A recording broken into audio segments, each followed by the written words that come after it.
ನಗರದ ನಿವಾಸಿ ಗಣೇಶ್ ಅಂತೇಳಿ ನಮ್ಮ ಏರಿಯಾದಲ್ಲಿ ಕ್ಯಾಮ್ರಾ ಹಾಕೋದಕ್ಕೆ ಮುಖ್ಯ ಉದ್ದೇಶ ಬಂದು ನಮ್ಮ ಮಾಧವ್ ನಾಯಕ್ ಸರ್ ಇವರ ಆರ್ಗನೈಸಲ್ಲಿ ಮತ್ತು ಇವರ ನೇತೃತ್ವದಲ್ಲಿ ನಾವೇನು ಈ ಕ್ಯಾಮ್ರಾ ಹಾಕಿದ್ವಿ.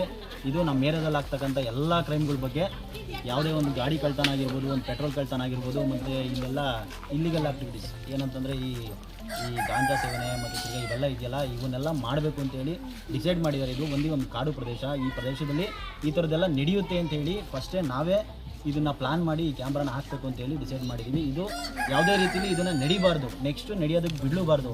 ಇದು ಬರೀ ನಮ್ಮ BGS ನಗರಕ್ಕಲ್ಲ ಸೀಮಿತ ಅಲ್ಲ, ನಮ್ಮ ಕುಣಿಗಲ್ ತಾಲೂಕು ಪೂರ್ತಿ ಸೀಮಿತ, ಆಲ್ ಓವರ್ ಕರ್ನಾಟಕಕ್ಕೆ ಸೀಮಿತ.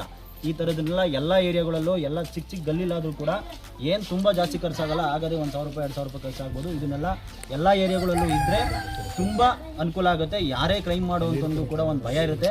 ನಮ್ಮ ಸ್ಟೇಷನ್ನವರೇ ಕೆಲಸ ಮಾಡಬೇಕು, ಇದನ್ನೆಲ್ಲ ಕಳ್ಳರು ಹಿಡಿಯೋದಕ್ಕೆ ಅವರೇ ಸಪೋರ್ಟ್ ಮಾಡಬೇಕು, ಅವರೇ ತಲೆ ಕೆಡಿಸ್ಕೋಬೇಕು ಅಂತ ಏನಿರಲ್ಲ.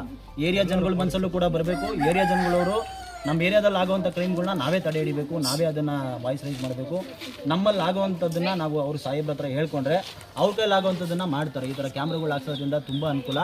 ಯಾವುದೇ ಚಟುವಟಿಕೆಗಳು ನಡೀಬಾರ್ದು. ಇನ್ಮೇಲೆ ಸಾಹೇಬ್ರ ಹತ್ರ ಕೇಳ್ಕೊಳ್ಳೋದು, ನಮಗೆ ನೈಟ್ ಬೀಟ್ಸ್ ಒಂದು ಬೇಕು, 10 ಗಂಟೆಗೆ ಬಂದು ಇಲ್ಲಿರೋ ಅಂಗಡಿಗಳನ್ನೆಲ್ಲ ಕ್ಲೋಸ್ ಮಾಡಿಸ್ಬೇಕು. ಮತ್ತು ಔಟರ್ಸ್ ಎಲ್ಲ ಬಂದು ನಮ್ಗೇನು ಇಲ್ಲಿ ತೊಂದರೆ ಕೊಡ್ತಾ ಇದ್ದಾರೆ, ಹೆಣ್ಮಕ್ಳಿಗೆ ತುಂಬಾ ತೊಂದರೆಗಳು ಕೊಡ್ತಾರೆ. ಕುತ್ಕೊಳ್ಳೋದು, ಚುಡಾಯಿಸೋದು ಹುಡುಗಿರ್ನ, ಮತ್ತೆ ದುಡ್ಡು ಕೊಡ್ತೀನಿ ಬರ್ತೀಯಾ ಅನ್ನೋ ಥರ ಫೀಲ್ಗಳೆಲ್ಲ ಕೇಳುವಂಥದ್ದು ಘಟನೆಗಳು ನಡೆದಿದೆ. ಇದನ್ನು ಅನುಭವಿಸಿರೋ ನಾವು, ನಮಗೆ ಆ ಫೀಲ್ ಇದೆ, ಅದನ್ನ ಇಲ್ಲಿ ಜನಗಳ ಮುಂದೆ ಹಂಚ್ಕೋತಾ ಇದ್ದೀವಿ.